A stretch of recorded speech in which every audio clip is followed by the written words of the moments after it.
새벽 5시 30분 서울.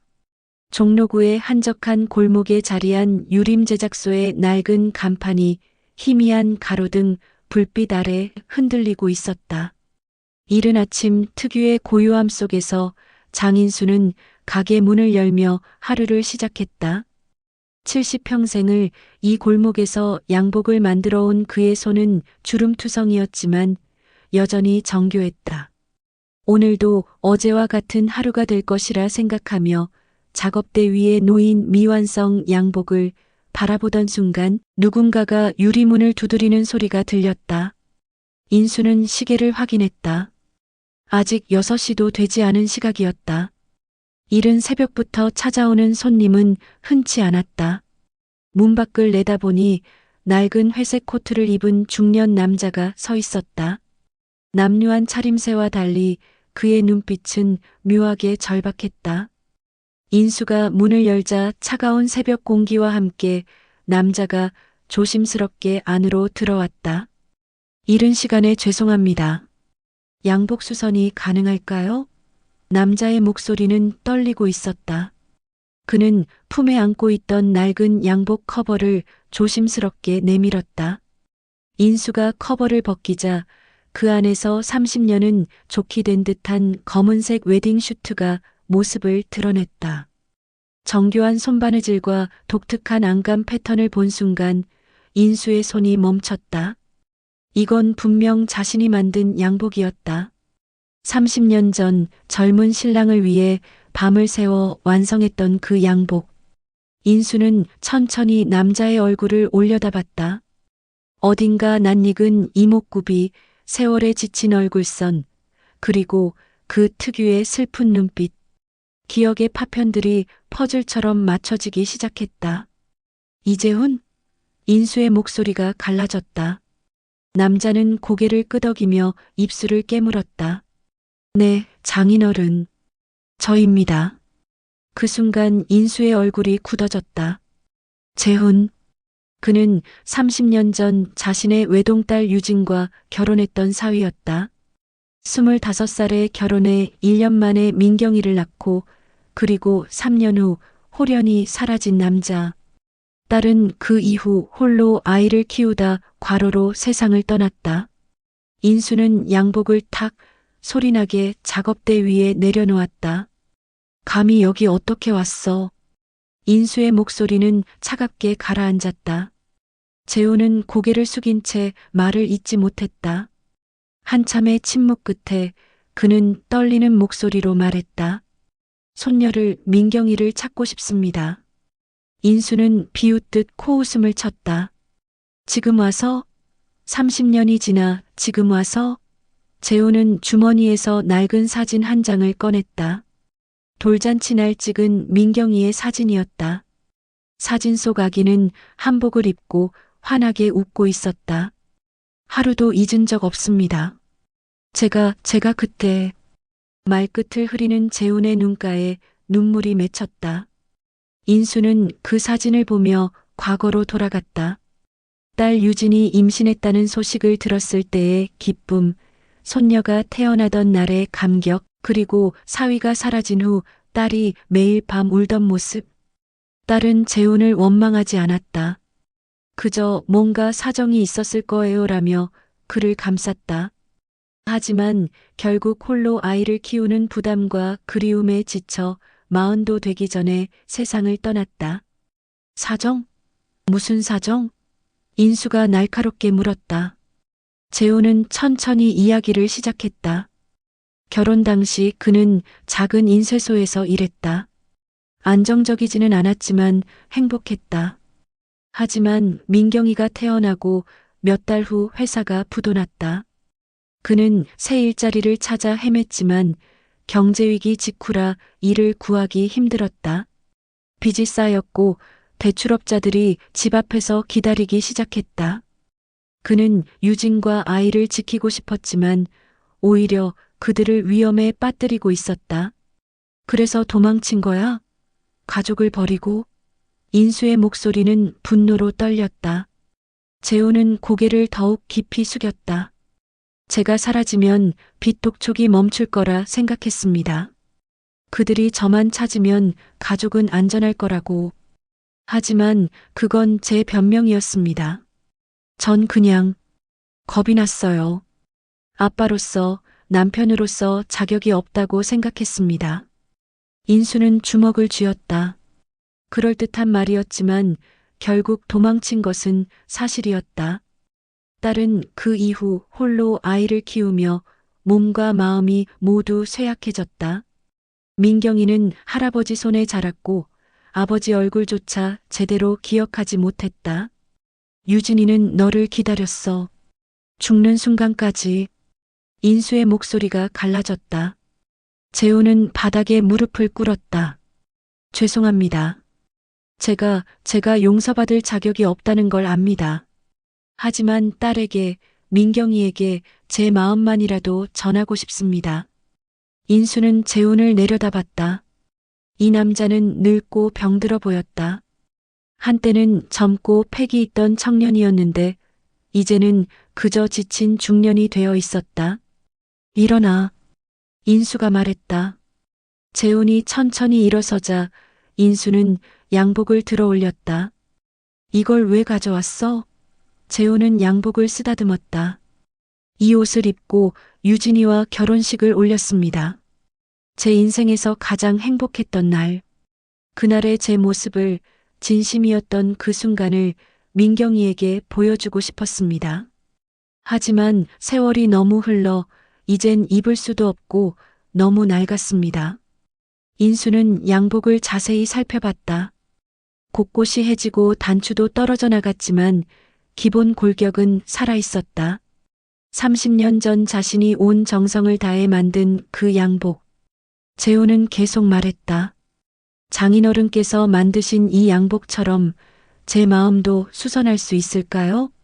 너무 늦었지만, 너무 망가졌지만 다시 한번 시작할 수 있을까요? 인수는 대답 대신 양복을 작업대 위에 펼쳤다.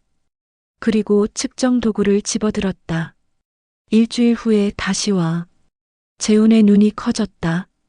그 말씀은 수선해준다는 거야. 양복만. 인수는 고개를 돌렸다. 재훈은 깊이 고개를 숙이며 감사하다는 말을 여러 번 반복했다. 그가 문을 나서자 인수는 혼자 남아 양복을 바라봤다. 손으로 천을 쓰다듬으며 그는 작게 중얼거렸다. 유진아, 아빠가 뭘 해야 할지 모르겠구나. 재훈은 그 후 매일 아침 유림 제작소 앞을 지나갔다. 들어가지는 않았지만 멀리서 가게를 바라보며 서성였다. 인수는 그 모습을 알면서도 모른 척했다. 양복 수선은 생각보다 까다로웠다. 30년 된 천은 약해져 있었고 조금만 힘을 주면 찢어질 것 같았다. 하지만 인수는 포기하지 않았다. 밤마다 돋보기를 쓰고 한 땀 한 땀 정성스럽게 바느질했다. 이상하게도 그 시간이 싫지 않았다. 마치 딸과 대화하는 것 같은 기분이 들었다. 사흘째 되던 날 재훈이 다시 가게 문을 열었다. 이번에는 손에 비닐봉지를 들고 있었다.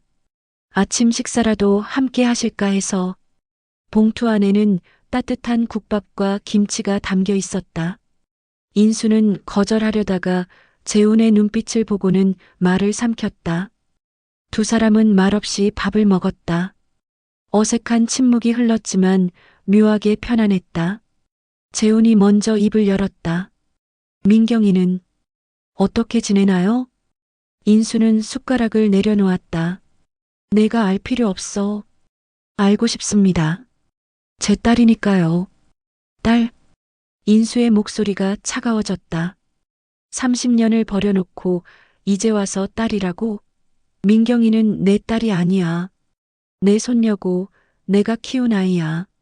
재훈은 고개를 숙였다. 맞습니다. 저는 아버지 자격이 없습니다. 하지만 혈육은 혈육입니다. 제가 아무리 도망쳤어도, 제가 아무리 비겁했어도 민경이는 제 딸입니다. 인수는 재훈을 똑바로 쳐다봤다. 그럼 왜 진작 오지 않았어? 30년이나 뭘 했어? 재훈의 눈가가 붉어졌다. 처음 몇 년은 정말 돈을 벌려고 발버둥 쳤습니다. 빚을 갚고 떳떳하게 돌아가려고. 하지만 빚은 불어났고 저는 더 깊은 수렁에 빠졌습니다. 10년쯤 지났을 때 겨우 빚을 정리했습니다. 그때 돌아가려 했어요. 하지만 그는 주머니에서 낡은 신문 스크랩을 꺼냈다. 유진의 부고였다.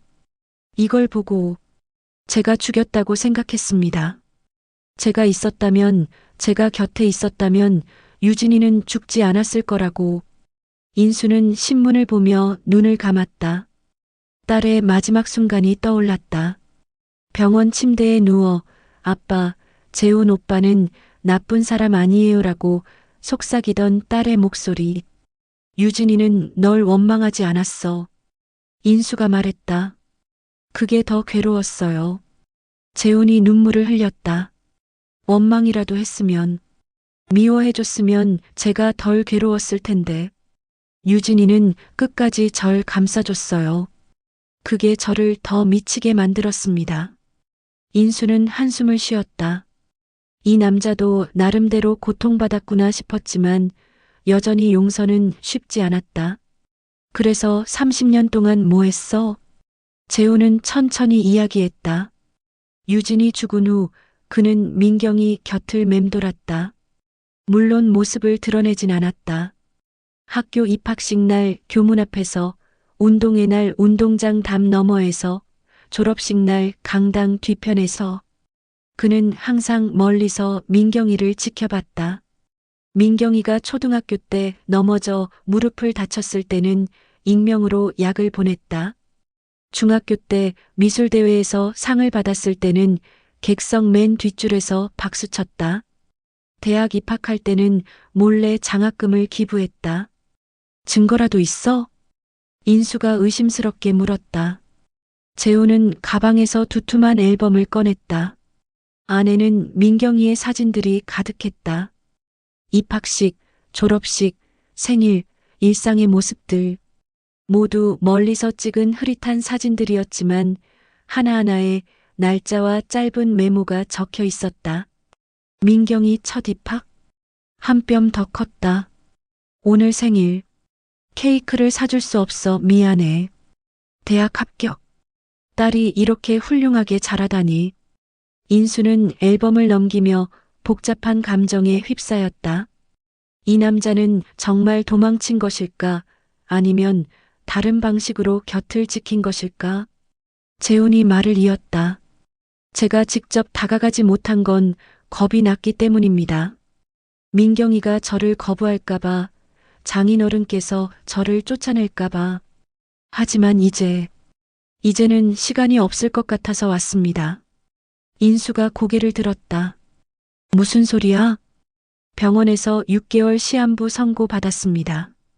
간암 말기입니다. 재훈은 담담하게 말했다. 인수는 충격을 받았다.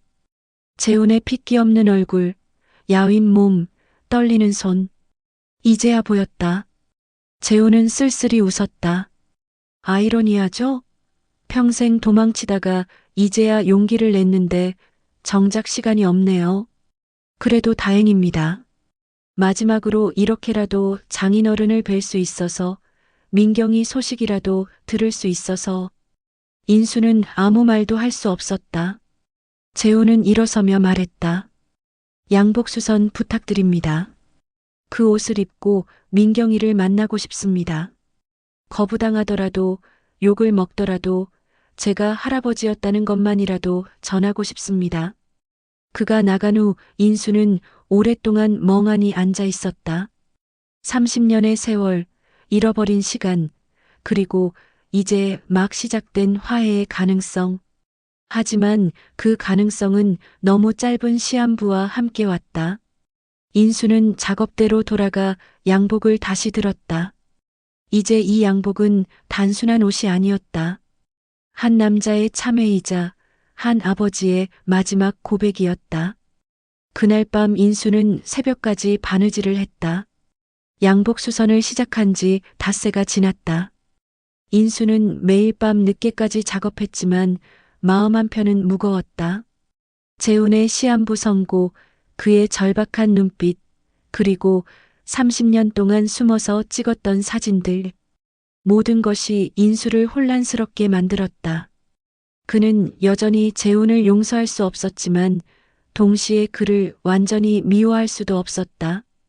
어느 날 저녁, 인수는 작업을 멈추고 가게 뒤편 창고로 향했다. 먼지가 쌓인 낡은 상자들 사이에서 그는 오래된 가죽 앨범 한 권을 꺼냈다. 표지에는 우리 가족이라고 손글씨로 적혀 있었다. 딸 유진이 생전에 만들었던 앨범이었다. 인수는 조심스럽게 앨범을 펼쳤다. 첫 페이지에는 유진과 재훈의 결혼 사진이 있었다. 이제 막 수선 중인 그 웨딩 슈트를 입은 재훈이 유진과 함께 환하게 웃고 있었다.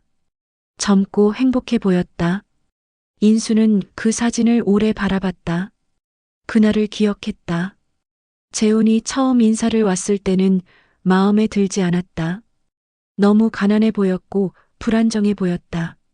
하지만 딸이 그를 진심으로 사랑한다고 했고 재훈 역시 딸을 소중히 대했다. 결혼식 날 양복을 입힌 재훈에게 인수는 말했다. 유진이를 평생 지켜줘. 네, 장인어른. 목숨 걸고 지키겠습니다. 하지만 그 약속은 3년도 가지 못했다. 인수는 페이지를 넘겼다. 신혼여행 사진, 찻집들이 사진, 유진의 임신 사진, 행복했던 시절의 기록들이 이어졌다. 그리고 민경이가 태어난 날의 사진, 병원에서 갓난아기를 안고 있는 재훈의 얼굴에는 눈물과 기쁨이 가득했다. 다음 페이지에는 민경이의 돌잔치 사진이 있었다. 빨간 한복을 입은 민경이가 돌상 앞에 앉아 웃고 있었다. 그 옆에는 재훈이 무릎을 꿇고 앉아 아기를 바라보고 있었다. 재훈의 얼굴에는 형언할 수 없는 사랑이 담겨 있었다. 인수는 그 사진을 오래 들여다봤다. 이 남자가 정말 아이를 사랑하지 않았을까? 이 남자가 정말 가족을 버리고 싶어서 떠난 걸까? 앨범은 그 다음 페이지부터 텅 비어 있었다. 재훈이 떠난 후 유진은 더 이상 사진을 붙이지 않았다. 하지만 앨범 뒤편에는 낱장의 사진들이 몇 장 끼워져 있었다. 인수는 그 사진들을 꺼내봤다. 민경이의 유치원 입학 사진, 초등학교 운동회 사진, 중학교 졸업 사진, 모두 학교에서 찍어준 공식 사진들이었다. 그런데 그중 한 장의 사진이 인수의 손을 멈추게 했다. 민경이의 초등학교 입학식 사진이었는데 뒷배경에 희미하게 한 남자의 모습이 보였다. 모자를 깊이 눌러쓰고 교문 앞에 서 있는 남자.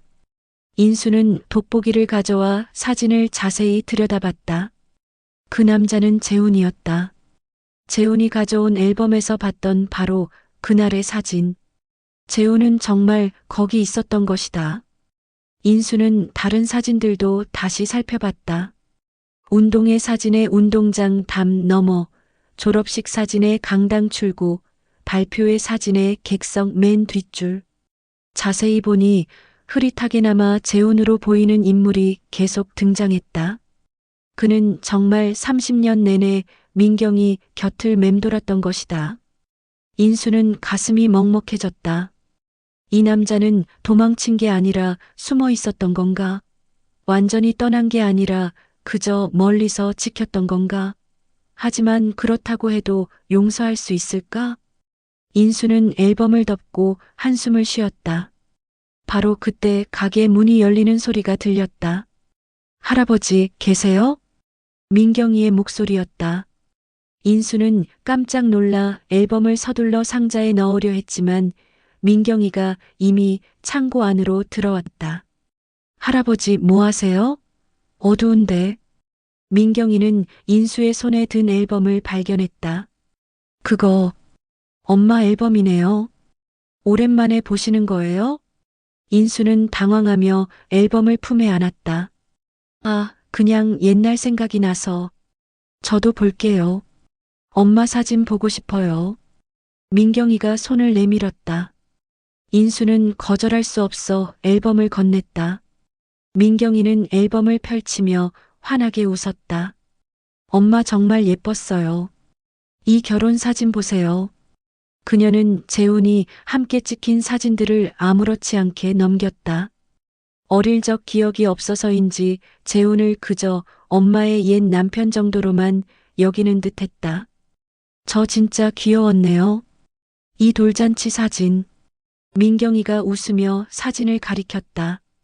재훈이 옆에 앉아 있는 사진이었다. 인수는 조심스럽게 물었다. 그 사람, 내 아빠 기억나니? 아니요. 전혀요. 사진으로만 봤죠. 엄마가 돌아가시기 전에 한번 보여주셨어요. 그때 엄마가 아빠는 나쁜 사람이 아니야 라고 하셨던 기억은 나는데 솔직히 실감은 안 나요. 민경이는 담담하게 말했다. 인수는 말을 꺼내야 할지 고민했다. 재훈이 왔다는 사실을, 그가 민경이를 만나고 싶어 한다는 것을. 하지만 선뜻 말이 나오지 않았다. 민경이는 앨범을 덮으며 말했다.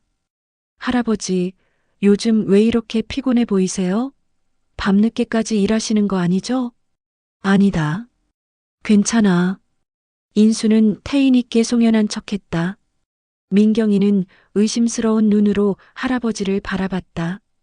혹시 무슨 일 있으세요? 말씀해 주세요. 제가 도와드릴게요. 아무 일도 없어. 그냥 특별한 수선 의뢰가 하나 들어와서 신경 쓰이는 것뿐이야. 인수는 얼버무렸다. 민경이는 더 묻지 않았다. 하지만 그녀는 할아버지가 뭔가 숨기고 있다는 걸 직감했다. 그날 밤 민경이가 돌아간 후 인수는 다시 앨범을 꺼냈다. 돌잔치 사진 속 재훈의 얼굴을 오래 바라봤다. 정말 마음이 없던 사람은 아니었겠지. 인수는 작게 중얼거렸다. 그리고 재훈이 맡긴 양복을 다시 집어들었다. 이 양복을 통해 재훈은 자신의 마지막 진심을 전하고 싶어 했다. 하지만 민경이는 그 진심을 받아들일 수 있을까? 인수는 확신할 수 없었다. 며칠 후 양복 수선이 거의 완성되어 갈 무렵 재훈이 가게를 찾았다. 어떻게 되어 가나요? 거의 다 됐어. 인수는 양복을 보여줬다. 재훈은 감탄하며 양복을 쓰다듬었다. 장인어른, 정말 감사합니다. 이 옷을 입고 민경이를 만날 수 있을까요? 인수는 잠시 망설이다 입을 열었다. 민경이가 며칠 전 여기 왔었어. 정말요? 재훈의 눈이 반짝였다. 내가 온 걸 모르고 앨범을 보고 있었는데 민경이가 들어왔어. 너와 함께 찍은 사진들을 봤지. 하지만 아무 기억도 못하더구나. 재훈의 표정이 어두워졌다. 당연하죠. 그때 너무 어렸으니까. 하지만 인수는 말을 이었다. 유진이가 민경이에게 내 이야기를 했었대. 나쁜 사람이 아니라고. 재훈은 눈시울이 붉어졌다. 유진이가. 그 애는 끝까지 널 미워하지 않았어. 인수의 목소리도 떨렸다.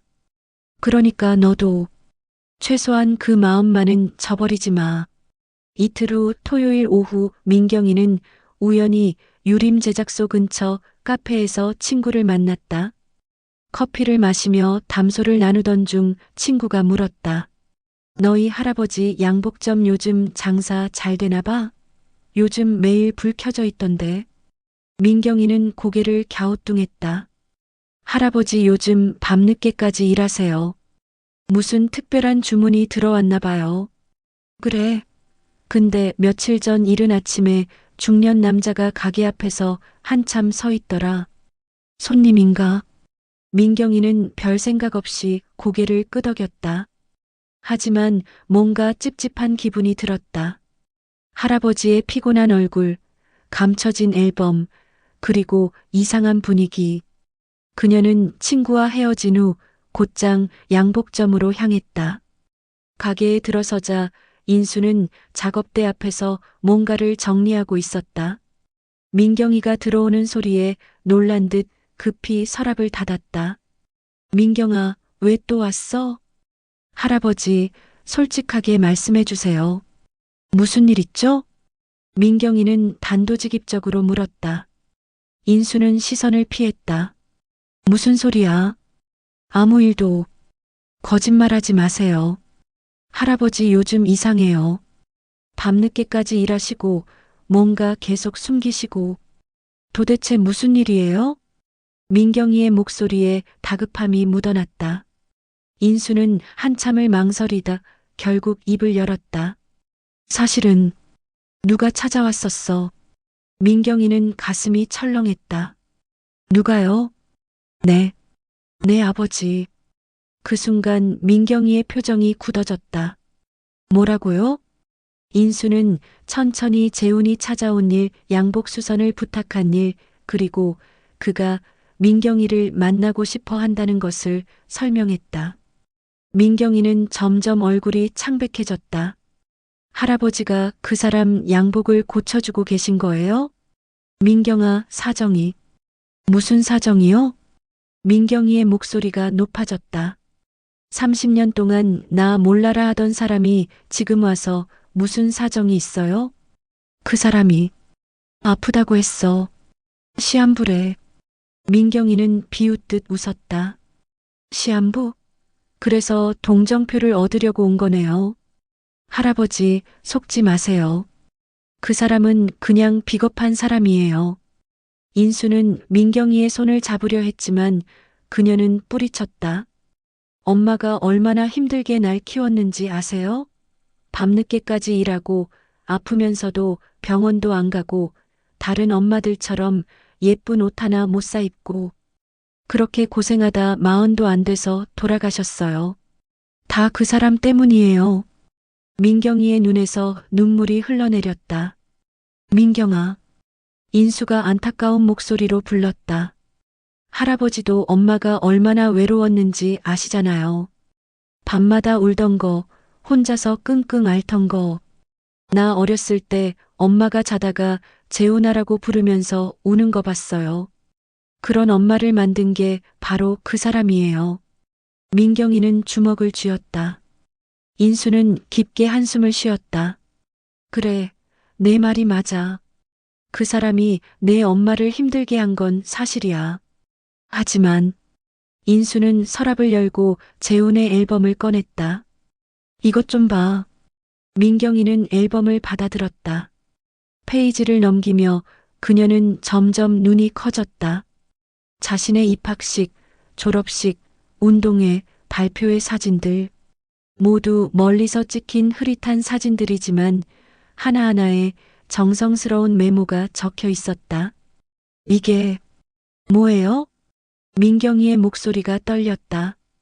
내 아버지가 30년 동안 찍은 거야. 항상 멀리서 너를 지켜봤대. 인수가 설명했다.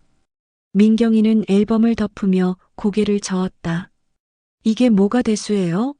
멀리서 지켜보기만 하면 아빠예요? 사진 찍는다고 책임을 다한 거예요? 그녀는 앨범을 작업대 위에 내던졌다. 민경아, 진정해. 진정하라고요? 할아버지, 그 양복 기억하세요? 민경이가 작업대 위에 웨딩 슈트를 가리켰다. 내 돌잔치 날 그 사람이 그 옷 입고 내 곁에 있었다고요? 그게 뭐가 중요해요? 그 다음 날부터 30년 동안 내 곁에 없었는데. 인수는 민경이의 어깨를 잡았다. 들어봐. 그 사람이 완전히 떠난 건 아니었어. 내 생일, 졸업식, 입사 다 멀리서 지켜봤어. 장학금도 익명으로 보냈고 내가 다쳤을 때 약도 보냈대. 그게 사랑이에요? 민경이가 소리쳤다. 진짜 사랑은 곁에 있는 거예요. 밤늦게까지 일하고 돌아와도 잘 먹었니? 물어주는 거, 아플 때 이마 짚어주는 거, 학교에서 속상한 일 있을 때 안아주는 거. 그런 게 사랑이지 멀리서 몰래 사진 찍는 게 무슨 사랑이에요? 인수는 아무 말도 할 수 없었다. 민경이의 말이 맞았다. 재호는 곁에 없었다. 이유가 무엇이든 결과는 같았다. 민경이는 눈물을 닦으며 말을 이었다. 그 사람 나 보고 싶대요? 좋아요. 만나줄게요. 그리고 똑똑히 말해줄 거예요. 당신은 내 아빠가 아니라고, 당신 때문에 엄마가 죽었다고, 이제 와서 용서 같은 거 바라지 말라고. 인수는 민경이를 말렸다. 민경아, 너무 감정적으로. 제 감정이에요. 제가 결정할게요. 민경이는 가게를 나서려다 멈춰섰다. 참, 그 사람한테 전해주세요. 양복 입고 올 필요 없대요. 어차피 제 눈엔 그냥 낯선 사람으로밖에 안 보일 테니까. 그녀는 문을 쾅 닫고 나갔다. 인수는 텅 빈 가게에 홀로 남아 한참을 멍하니 서 있었다. 그리고 재훈의 웨딩 슈트를 바라봤다. 이 옷이 과연 두 사람 사이의 다리가 될 수 있을까? 인수는 확신할 수 없었다. 그날 저녁 재훈이 가게를 찾았다. 양복 다 됐다고 연락받았습니다. 인수는 완성된 양복을 건넸다. 재훈은 감격스러운 얼굴로 양복을 받아들었다. 정말 새 것 같습니다. 감사합니다, 장인어른. 재훈 씨, 인수가 무거운 목소리로 불렀다. 민경이가 알아. 내가 온 걸. 그럼 만날 수 있을까요? 재훈의 눈이 반짝였다. 인수는 고개를 저었다. 만나긴 할 거야. 하지만 좋은 결과를 기대하지 마. 민경이가 많이 화났어. 내게 할 말이 많은 것 같더구나. 재훈은 잠시 침묵하다 고개를 끄덕였다. 괜찮습니다. 욕을 먹든 뭐든 제 말을 들어만 준다면 그것만으로도 감사합니다. 정말 괜찮겠어? 인수가 걱정스럽게 물었다. 재훈은 쓸쓸히 웃었다. 30년 동안 준비했습니다. 딸의 분노를 받을 준비. 어쩌면 그게 제가 받아야 할 당연한 대가인지도 모르죠. 그는 양복을 소중히 안으며 덧붙였다. 이 옷을 입고 민경이 앞에 설게요. 30년 전 유진이와 결혼할 때처럼 그때의 제 마음을 보여주고 싶습니다. 비록 늦었지만 진심이었다는 걸. 양복 수선이 완성된 지 이틀 후 재호는 약속대로 가게를 찾았다. 하지만 이번에는 혼자가 아니었다.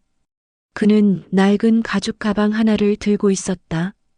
오래되어 가죽이 벗겨지고 손잡이가 해진 가방이었지만 재호는 그것을 마치 보물처럼 조심스럽게 다뤘다. 장인어른, 이걸 민경이에게 전해주실 수 있을까요?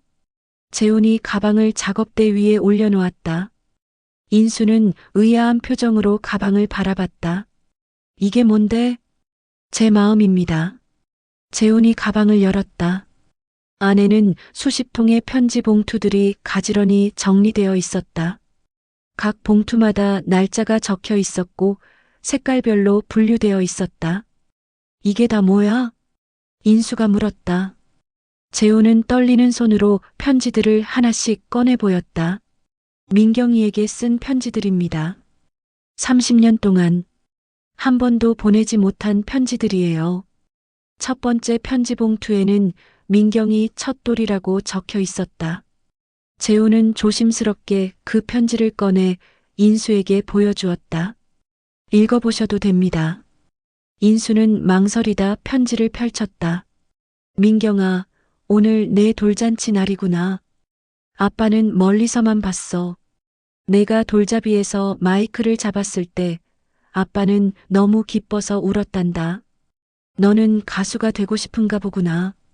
아빠는 내 꿈을 응원해.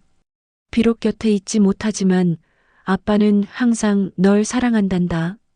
미안해, 정말 미안해. 글씨는 삐뚤삐뚤했고 군데군데 눈물 자국이 묻어 있었다. 인수는 목이 메었다. 재호는 다른 편지들도 꺼내 보였다. 여기는 초등학교 입학할 때 쓴 거예요. 여기는 처음 자전거 탔을 때, 여기는 운동회에서 1등 했을 때. 각 편지마다 민경이의 성장 순간이 담겨 있었다. 기쁠 때도 슬플 때도 재우는 편지를 썼다. 민경이가 아플 때, 시험을 잘 봤을 때, 친구와 싸웠을 때, 졸업할 때, 모든 순간을 그는 편지에 담았다. 인수는 편지들을 하나씩 넘기며 읽었다. 어떤 편지에는 재훈 자신의 이야기도 적혀 있었다. 민경아, 오늘 아빠는 공사장에서 일하다 다쳤어. 손가락을 다쳤는데 병원비가 아까워 그냥 약국에서 밴드만 샀단다. 괜찮아. 이 정도는 아무것도 아니야. 이 돈으로 내 장학금을 조금 더 보탤 수 있으니까. 민경아, 오늘은 내 엄마 기일이야. 아빠는 엄마 묘 앞에서 내 이야기를 많이 했어. 내가 얼마나 예쁘게 자랐는지, 얼마나 착한지. 엄마가 하늘에서 많이 기뻐하실 거야. 민경아, 오늘 내 대학 합격 소식을 들었어. 서울대라니. 우리 딸이 이렇게 훌륭하게 자라다니. 아빠는 너무 자랑스러워. 하지만 아빠는 내 졸업식에 갈 수 없을 것 같아. 이제 몸이 많이 안 좋아졌거든. 미안해. 인수는 마지막 편지를 읽으며 눈물을 흘렸다. 재훈도 눈물을 닦으며 말했다. 한 번도 보낼 용기가 없었어요. 민경이가 이 편지들을 읽고 더 상처받을까봐, 제 변명처럼 들릴까봐. 그래서 그냥 혼자 간직했습니다. 그런데 왜 이제는 전할 때가 된 것 같아서요. 재훈이 가방 안을 다시 뒤졌다. 편지만 있는 게 아닙니다. 그는 작은 봉투들을 꺼냈다. 안에는 사진들과 영수증, 티켓, 신문 스크랩 등이 들어 있었다. 이건 민경이 입학식 날 제가 교문 앞에서 산 붕어빵 영수증이에요. 민경이가 좋아할까 싶어 샀는데 결국 건네지 못하고 제가 먹었죠. 재호는 쓸쓸히 웃었다. 이건 민경이 중학교 졸업식 날 공연 티켓이에요. 맨 뒷자리였지만 민경이가 피아노 치는 걸 봤어요. 정말 아름다웠어요. 이건 민경이가 신문에 난 기사예요. 대학교 때 봉사활동으로 상 받은 거. 이 기사를 스크랩해서 매일 봤어요. 하나하나가 재훈이 민경이를 향한 마음의 증거였다. 비록 멀리서지만, 비록 전하지 못했지만 그는 단 한순간도 민경이를 잊지 않았다. 인수는 가방을 다시 정리하며 물었다. 이걸 민경이가 받아줄 것 같아? 모르겠습니다. 재훈이 솔직하게 말했다. 아마 거부하겠죠. 찢어버릴 수도 있어요. 하지만 그래도 괜찮습니다. 최소한 제 마음이 전해지기만 한다면. 인수는 한참을 고민하다 고개를 끄덕였다. 알았어. 전해줄게. 하지만 결과는 장담 못해. 감사합니다, 장인어른. 정말 감사합니다. 재호는 깊이 고개를 숙였다. 그날 저녁 인수는 민경이에게 전화했다. 민경아, 잠깐 가게에 올 수 있니? 줄 게 있어. 할아버지, 바쁜데요. 중요한 거야. 꼭 와야 해. 인수의 단호한 목소리에 민경이는 마지못해 가게로 향했다. 가게에 도착한 민경이는 작업대 위에 가죽 가방을 보고 물었다.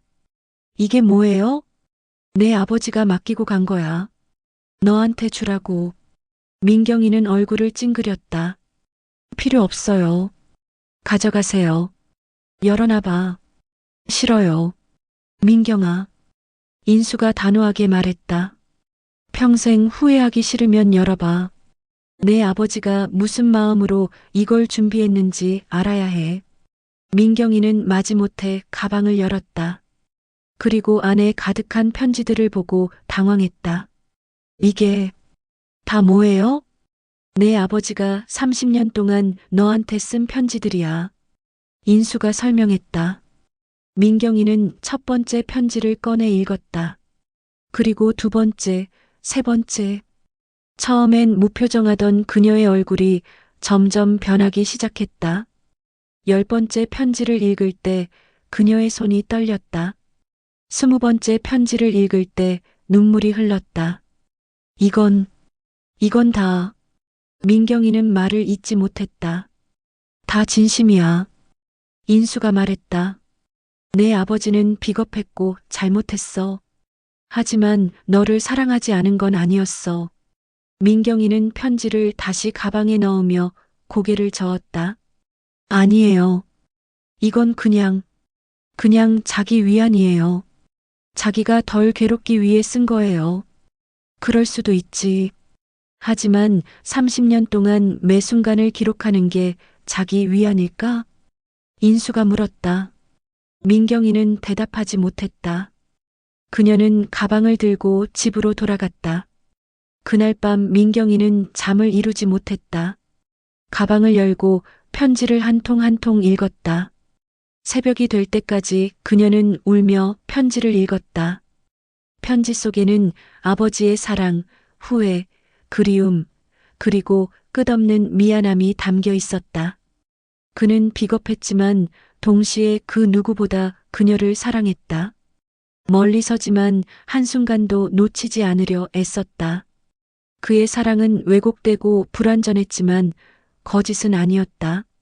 민경이는 마지막 편지를 읽으며 흐느꼈다. 민경아, 이 편지가 내게 닿을 때 아빠는 아마 이 세상에 없을 거야. 미안해. 끝까지 비겁한 아빠라서. 하지만 알아줘. 아빠는 평생 너를 사랑했어. 곁에 없었지만 마음은 항상 내 곁이었어. 아빠의 마지막 소원은 내 얼굴을 보는 거야. 내가 행복한 모습을 보는 거야.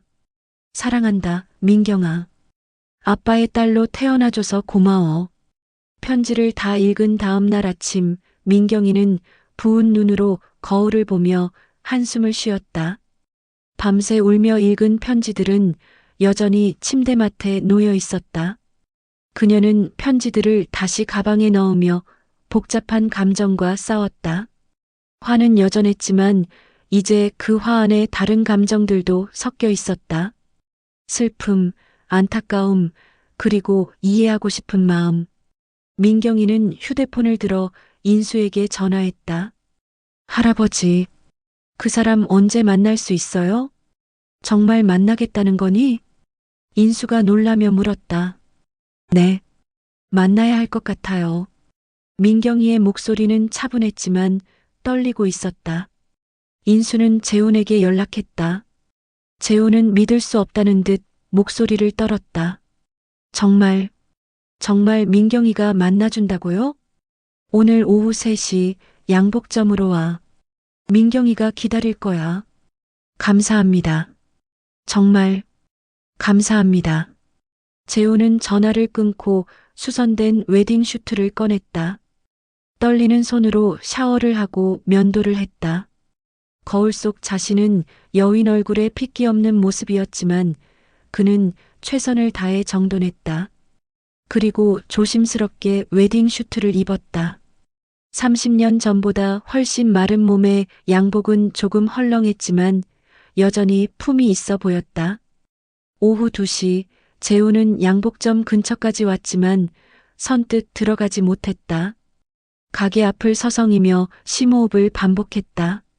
손은 땀으로 젖었고 심장은 미칠 듯이 뛰었다. 30년을 기다렸지만 막상 순간이 다가오니 두려웠다. 민경이는 이미 가게 안에 와 있었다. 그녀 역시 긴장한 얼굴로 창밖을 바라보고 있었다. 인수는 두 사람을 지켜보며 가슴이 먹먹했다. 민경아, 마음 바뀌면 안 만나도 돼. 인수가 조심스럽게 말했다. 아니요. 만날 거예요. 이제는 알고 싶어요. 그 사람이 어떤 사람인지. 민경이는 떨리는 손을 꽉 쥐었다. 3시 정각, 재훈이 천천히 가게 문을 열었다. 딸랑딸랑 문종 소리가 울렸다. 민경이는 고개를 들어 문 앞의 남자를 바라봤다. 검은 웨딩 슈트를 입은 마른 중년 남자. 사진에서 봤던 얼굴이지만 훨씬 늙고 지쳐 보였다. 재훈 역시 민경이를 보며 멈춰섰다. 35살의 성숙한 여성. 돌아가신 유진을 너무나 닮은 얼굴. 그는 눈물이 차올랐다. 민경아. 재훈의 목소리가 떨렸다. 민경이는 아무 말 없이 그를 바라봤다. 인수는 조용히 작업대 뒤로 물러섰다. 재훈은 천천히 민경이에게 다가갔다. 안녕. 정말 오랜만이구나. 아니, 처음이라고 해야 하나. 넌 날 기억 못할 테니까. 민경이는 여전히 침묵했다. 재훈은 멈춰서서 말을 이었다. 이 양복, 기억나니? 내 돌잔치 때 아빠가 입었던 옷이야. 할아버지께서 수선해 주셨어. 민경이는 양복을 바라봤다. 왜 그 옷을 입고 오셨어요? 내게 보여주고 싶었어. 30년 전 내 엄마와 결혼할 때처럼. 그때 아빠의 마음을. 진심이었다는 걸. 재훈이 한 걸음 더 다가섰다. 민경이는 뒤로 물러섰다. 가까이 오지 마세요. 그녀의 목소리는 차가웠다. 재훈은 멈춰섰다. 미안해. 편지 읽었어요. 민경이가 말했다. 다. 새벽까지. 재훈의 눈이 커졌다. 그래서 뭐요? 이해해달라는 거예요? 용서해달라는 거예요? 민경이의 목소리가 높아졌다. 재훈은 고개를 저었다. 아니, 그런 거 기대하지 않아. 그냥 내 마음을 알아줬으면 했어. 알았어요. 당신이 나를 사랑했다는 거, 멀리서 지켜봤다는 거, 다 알았어요. 민경이는 눈물을 참으며 말했다. 그런데 그게 뭐가 중요해요? 정작 필요할 때 당신은 없었잖아요. 재훈은 아무 말도 못했다. 초등학교 때 친구들한테 아빠 없는 애라고 놀림받았을 때, 중학교 때 아빠 참관 수업 날 혼자였을 때, 고등학교 졸업식 날 다른 애들은 아빠한테 꽃 받는데 나만 할아버지한테 받았을 때, 그때 당신 어디 있었어요? 민경이의 목소리는 분노와 슬픔으로 가득했다. 멀리서 사진이나 찍고 있었죠? 편지나 쓰고 있었죠? 그게 무슨 소용이에요? 재훈은 무릎을 꿇었다. 미안해. 정말 미안해. 아빠가 잘못했어. 일어나세요. 민경이가 차갑게 말했다. 무릎 꿇는다고 용서받을 수 있는 거 아니에요. 알아. 재훈이 흐느꼈다. 그래도 할 말이 있어. 들어만 줘. 하세요. 그래서 여기 온 거잖아요. 민경이는 팔짱을 꼈다. 재훈은 천천히 이야기했다. 빚에 쪼들렸던 이야기, 도망쳤던 이야기, 유진이 죽었다는 소식을 들었을 때의 절망, 그리고 멀리서라도 민경이를 지켜보기로 결심한 이야기. 30년 동안 그는 딸의 그림자처럼 살았다. 모습을 드러낼 수 없었지만 항상 곁을 맴돌았다. 비겁했어. 정말 비겁했어. 재훈이 인정했다. 용기가 없었어. 내 앞에서는 더더욱. 그래서 편지만 쓰고 사진만 찍고. 정말 못난 아빠야. 민경이는 눈물을 흘리며 말했다. 그렇게 아까우면 왜 진작 안 왔어요? 왜 이제 와서? 시간이 없어서. 재훈이 조용히 말했다. 병원에서 6개월 시한부 받았어. 이제 더는 미룰 수 없었어. 민경이는 충격받은 표정을 지었다. 뭐라고요? 가난 말기야. 이미 손 쓸 수 없대. 재훈은 담담하게 말했다. 민경이는 비틀거렸다. 인수가 그녀를 부축했다. 할아버지, 알고 계셨어요? 민경이가 인수를 돌아봤다. 인수는 고개를 끄덕였다. 그래서 양복 수선을 해주신 거예요? 민경이의 목소리가 떨렸다. 재훈이 말했다. 민경아, 아빠는 많은 걸 바라지 않아. 그냥 내 얼굴을 보는 것만으로도 충분해. 내가 건강하고 행복하다는 걸 확인하는 것만으로도. 민경이는 눈물을 닦으며 재훈을 똑바로 바라봤다. 양복, 잘 어울리네요. 그 한마디에 재우는 무너졌다. 그는 바닥에 주저앉아 소리내어 울었다. 30년간 참았던 모든 것이 무너져 내렸다. 민경이도 울었다. 그녀는 여전히 아버지가 원망스러웠지만 동시에 너무나 안타까웠다. 인수는 두 사람을 지켜보며 조용히 눈물을 닦았다. 한참 후 재훈이 진정하자 민경이가 말했다. 커피 한 잔 하실래요?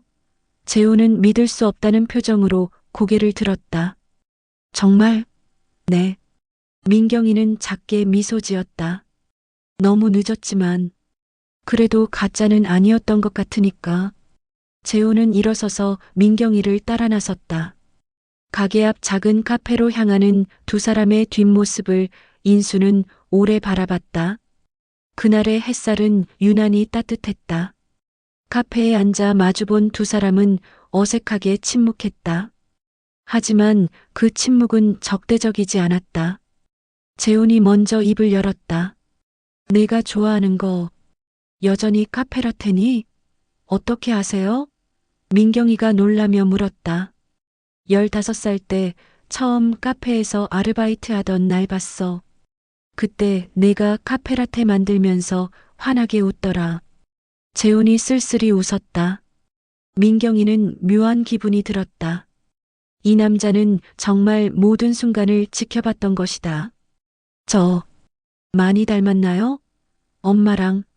민경이가 조심스럽게 물었다. 너무 닮았어. 눈웃음도 말투도.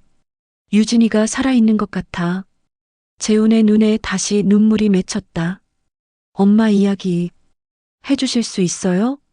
두 사람은 천천히 이야기를 나눴다. 재훈은 유진과의 추억을, 민경이는 엄마에 대한 기억을. 얼어있던 시간이 조금씩 녹기 시작했다.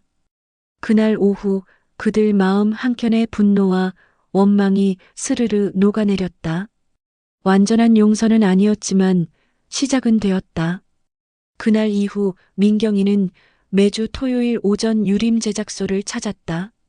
처음에는 어색했지만 점차 자연스러워졌다. 인수는 민경이에게 재봉 기술을 가르치기 시작했다. 바늘을 잡는 법, 천을 재단하는 법, 단추를 다는 법. 손녀는 할아버지의 손길을 따라 조심스럽게 배웠다. 할아버지, 저 진짜 양복 좀 물려받을 수 있을까요? 민경이가 물었다. 당연하지. 넌 금방 배울 거야. 내 엄마도 손재주가 좋았거든. 인수는 흐뭇하게 웃었다. 어느 토요일 민경이가 재봉 연습을 하고 있을 때 가게 문이 열렸다. 재훈이었다. 예전보다 더 말라 보였지만 표정은 한결 밝아져 있었다. 안녕, 민경아. 재훈이 조심스럽게 인사했다. 아빠, 안녕하세요. 민경이는 여전히 아빠라는 호칭이 어색했지만 조금씩 익숙해지려 애썼다. 재훈은 가까이 다가와 민경이의 작업을 지켜봤다. 잘하는구나. 손재주가 있어. 엄마 닮아서 그런가 봐요. 민경이가 미소 지었다. 재훈은 눈시울이 붉어졌다. 딸과 이렇게 자연스럽게 대화할 수 있다는 것만으로도 기적 같았다. 인수가 말했다. 재훈 씨, 요즘 어디서 지내세요? 근처 고시원에 방 하나 얻었습니다. 혼자서 괜찮겠어? 인수가 걱정스럽게 물었다. 재훈은 고개를 끄덕였지만 그의 창백한 얼굴은 건강이 좋지 않음을 말해주고 있었다. 민경이가 끼어들었다. 할아버지, 아빠한테 가게 일 좀 맡기면 안 돼요? 심부름이라도. 그래도 되겠니? 인수가 민경이를 바라봤다. 네. 아빠 혼자 계시는 것보다 낫잖아요. 민경이의 제안에 재훈은 감격했다. 정말 내가 도와도 될까? 물론이죠, 장인어른. 제가 뭐든 하겠습니다. 재훈이 대답했다. 그날부터 재훈은 양복점에서 간단한 일들을 돕기 시작했다. 천을 정리하고 단추를 분류하고 손님들의 옷을 받았다. 비록 큰 일은 아니었지만 그는 성실하게 일했다. 무엇보다 딸과 할아버지 곁에 있을 수 있다는 것이 그에게는 큰 기쁨이었다. 어느 날 재훈이 조심스럽게 제안했다. 장인어른, 제가 근처에 작은 세탁소를 열면 어떨까요? 양복점과 연계해서 손님들 옷 세탁을 맡아서. 세탁소? 인수가 되물었다. 네. 양복점 손님들이 수선뿐 아니라 세탁도 필요로 하시잖아요. 제가 그 부분을 맡으면 서로 도움이 될 것 같아서요. 민경이가 눈을 반짝였다. 좋은 생각이에요. 요즘 손님들이 세탁 문의 많이 하시잖아요, 할아버지. 하지만 자본이. 인수가 걱정했다. 제가 모아둔 돈이 조금 있습니다. 크진 않지만 작은 세탁소 하나 정도는. 재훈이 말했다. 인수는 한참을 고민하다 고개를 끄덕였다. 좋아. 한번 해보자고. 한 달 후 유림 제작소에서 2블록 떨어진 곳에 작은 세탁소가 문을 열었다. 간판에는 유림 세탁소라고 적혀 있었다. 재훈은 매일 아침 일찍 세탁소를 열고 저녁 늦게 문을 닫았다. 힘들었지만 그는 불평하지 않았다. 오히려 눈빛이 살아났다. 민경이는 퇴근 후 자주 세탁소에 들렀다. 아빠, 저녁 드셨어요? 아직? 조금 이따 먹으려고. 같이 먹어요. 제가 김밥 샀어요.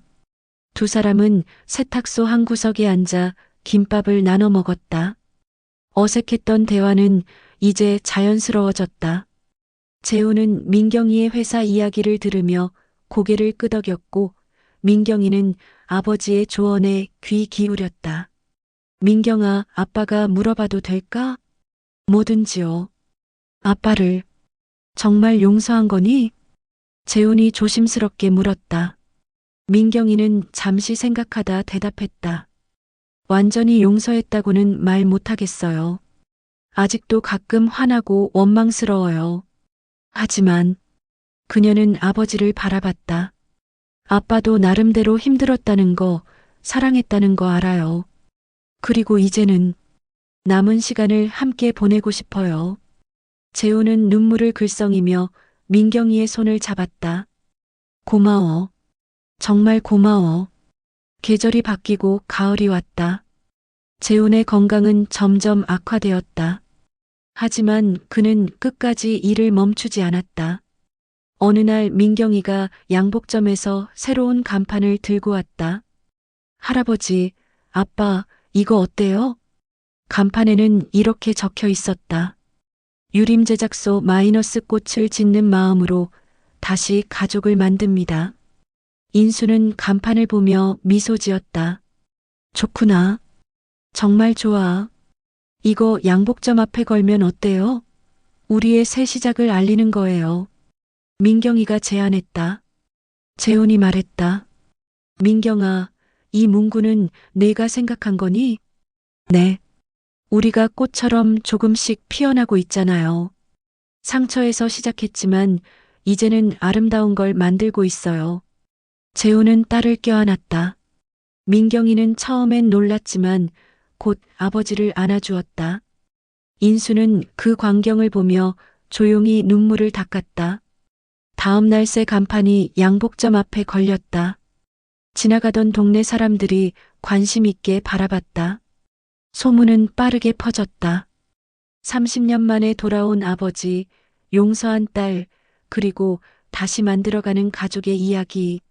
사람들은 감동했고 더 많은 손님들이 양복점과 세탁소를 찾았다. 어느 토요일 오후 세 사람은 양복점에 둘러앉아 차를 마셨다. 할아버지, 우리 사진 찍어요. 셋이 함께. 민경이가 제안했다. 인수는 카메라를 꺼내 셀카를 찍었다. 사진 속 세 사람은 환하게 웃고 있었다. 재훈은 그 사진을 받아 소중히 간직했다. 이 사진, 관에 넣어줄래? 재훈이 농담처럼 말했다. 무슨 소리예요, 아빠? 아직 멀었어요. 민경이가 손을 흔들었다. 하지만 그들 모두 알고 있었다. 시간이 얼마 남지 않았다는 것을. 재우는 병원 치료를 거부했다. 남은 시간을 병원이 아닌 가족과 함께 보내고 싶었다. 매일 그는 세탁소에서 일했고 저녁에는 민경이와 저녁을 먹었다. 주말에는 세 사람이 함께 양복점에서 시간을 보냈다. 어느 날 저녁 재훈이 민경이에게 물었다. 민경아, 아빠가 죽으면 슬플까? 당연하죠. 민경이가 눈물을 글썽이며 대답했다. 이제 막 알아가기 시작했는데. 그래도 아빠는 행복해. 마지막에 너를 알게 되어서, 내가 아빠를 받아줘서. 재훈이 딸의 머리를 쓰다듬었다. 아빠, 아직 안 돼요. 더 함께 있어야 해요. 민경이가 울먹였다. 그러고 싶지. 하지만 재훈은 말을 잇지 못했다. 겨울이 왔다. 첫눈이 내린 날 재훈은 세탁소 문을 닫고 양복점으로 향했다. 그곳에는 인수와 민경이가 기다리고 있었다. 오늘은 일찍 끝냈네. 인수가 말했다. 네. 민경이랑 할아버지랑 함께 시간을 보내고 싶어서요. 재훈이 미소 지었다. 세 사람은 함께 저녁을 먹고 차를 마시며 이야기를 나눴다. 과거의 아픔, 현재의 감사, 그리고 미래의 희망. 상처로 시작된 이야기에는 이제 봄꽃 같은 온기가 가득했다. 완벽한 화해는 아니었지만 세 사람은 매일 조금씩 함께하는 법을 배워갔다. 유림 제작소의 불은 그날 밤 늦게까지 꺼지지 않았다. 창밖에는 하얀 눈이 소리 없이 내리고 있었다. 그 안에서 세 사람은 마치 오래전부터 함께였던 가족처럼 자연스럽게 웃고 있었다. 그들은 알고 있었다. 시간이 얼마 남지 않았지만 이 순간이 영원히 기억될 거라는 것을. 상처는 아물었고 꽃은 피어났다. 민경이의 편지 마이너스 에필로그. 재훈이 떠난 것은 첫눈이 녹은 다음 날이었다. 아침 일찍 세탁소 문이 열리지 않아 찾아갔을 때 그는 평소처럼 깨끗하게 다림질된 셔츠 위에 수선한 웨딩 슈트를 입고 있었다. 마치 잠시 낮잠을 자는 사람처럼 편안한 얼굴이었다. 민경은 울지 않았다. 그저 가만히 그의 손을 잡고 손끝에 남은 온기를 느꼈다. 그 손은 평생을 미안함으로 살아온 사람의 손이었다. 굳고 거칠었지만 마지막엔 참 따뜻했다. 장례는 조용히 치러졌다. 인수는 말없이 흙을 덮으며 중얼거렸다. 이제 유진이 곁으로 갔겠지. 그 말에 민경은 처음으로 눈물을 터뜨렸다. 그 눈물은 원망이 아니라 늦게 피어난 용서의 눈물이었다. 며칠 뒤 민경은 유림 제작소 작업대에 앉았다. 아버지가 남긴 가죽 가방이 앞에 놓여 있었다. 그 안에는 마지막으로 쓰인 한 통의 편지가 있었다. 민경아, 아빠는 내가 웃는 얼굴로 살아가길 바란다. 세탁소를 정리하면 그곳을 내 작업실로 써라. 내가 만드는 옷은 반드시 누군가의 상처를 감쌀 거야. 민경은 그 편지를 읽고 오래도록 가만히 앉아 있었다. 창밖에는 봄비가 내리고 있었다. 그녀는 천천히 자리에서 일어나 재봉틀 앞에 앉았다. 새 천을 올리고 첫 바늘을 깨었다. 그 실은 마치 잃어버린 시간을 이어주는 성 같았다. 며칠 후 가게 앞 간판 아래 새 문패가 달렸다. 유림 제작소 세대를 잇는 마음으로. 그 밑에는 작은 글씨로 이렇게 적혀 있었다. 그림자 속에서도 꽃은 핀다. 그날 저녁 민경은 편지를 썼다. 아빠, 오늘 첫 주문이 들어왔어요. 어느 신부님이 결혼식용 드레스를 맡기셨어요. 그 옷을 만들며 생각했어요. 사람의 마음도 옷처럼 다시 꿰맬 수 있을까요? 아빠가 그랬던 것처럼 저도 누군가의 상처를 덮어줄 수 있는 사람이 되고 싶어요. 이제 제 안에도 꽃이 피어나고 있어요. 그림자 속에서 천천히 그러나 확실하게. 민경은 편지를 다 쓰고 봉투를 접었다. 창문 너머로 봄 햇살이 들어왔다. 그녀는 아버지의 사진 앞에 편지를 올려두며 조용히 말했다. 아빠, 이제 괜찮아요. 당신의 시간은 멈췄지만 당신의 사랑은 아직 여기에 있어요. 그날 밤 유림 제작소의 불빛이 늦도록 꺼지지 않았다. 가게 안에는 재봉틀 소리가 고요히 울리고 그 위로 민경의 미소가 번졌다. 그림자 속의 꽃은 그렇게 다시 피어나고 있었다.